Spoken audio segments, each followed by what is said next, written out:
Sakal Gunarnavasha Vande Guru Sri Charanarabindam.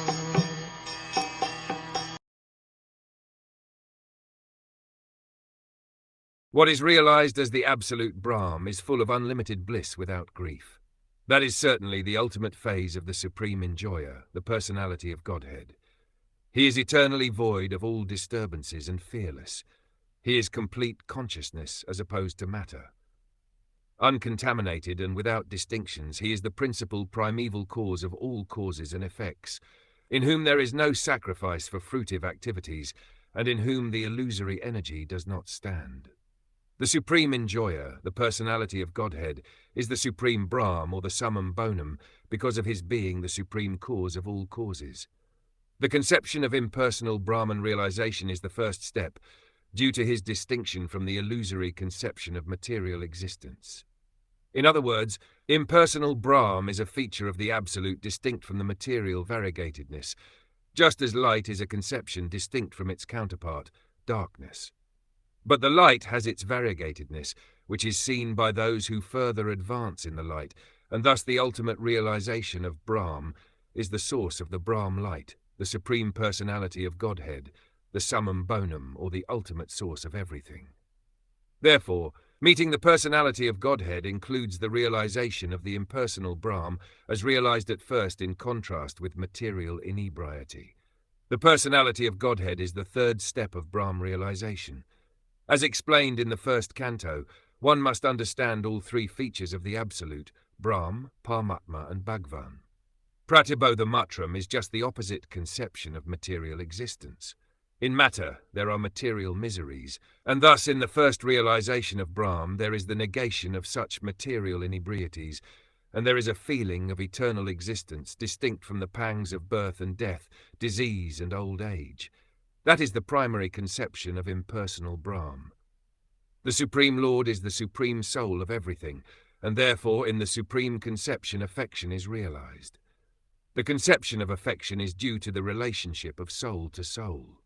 A father is affectionate to his son because there is some relationship of nearness between the son and the father. But that sort of affection in the material world is full of inebriety. When the personality of Godhead is met, the fullness of affection becomes manifested because of the reality of the affectionate relationship.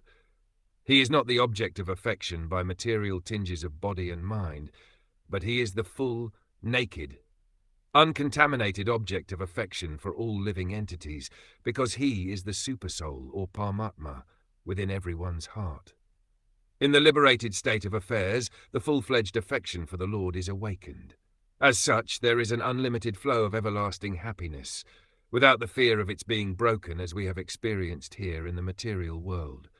The relationship with the Lord is never broken, thus there is no grief and no fear. Such happiness is inexplicable by words, and there can be no attempt to generate such happiness by fruitive activities, by arrangements and sacrifices.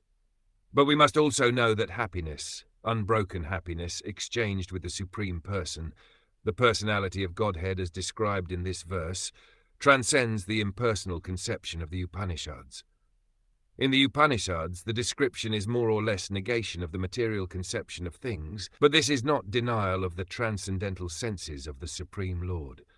Herein also the same is affirmed in the statements about the material elements. They are all transcendental, free from all contamination of material identification. And also the liberated souls are not devoid of senses, otherwise there cannot be any reciprocation of unhampered spiritual happiness exchanged between them in spontaneous unbroken joy.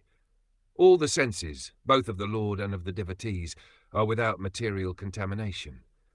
They are so because they are beyond the material cause and effects, as clearly mentioned herein. The illusory material energy cannot work there, being ashamed before the Lord and his transcendental devotees. In the material world, the sense activities are not without grief, but here it is clearly said that the senses of the Lord and the devotees are without any grief. There is a distinct difference between the material and spiritual senses, and one should understand it without denying the spiritual senses because of a material conception.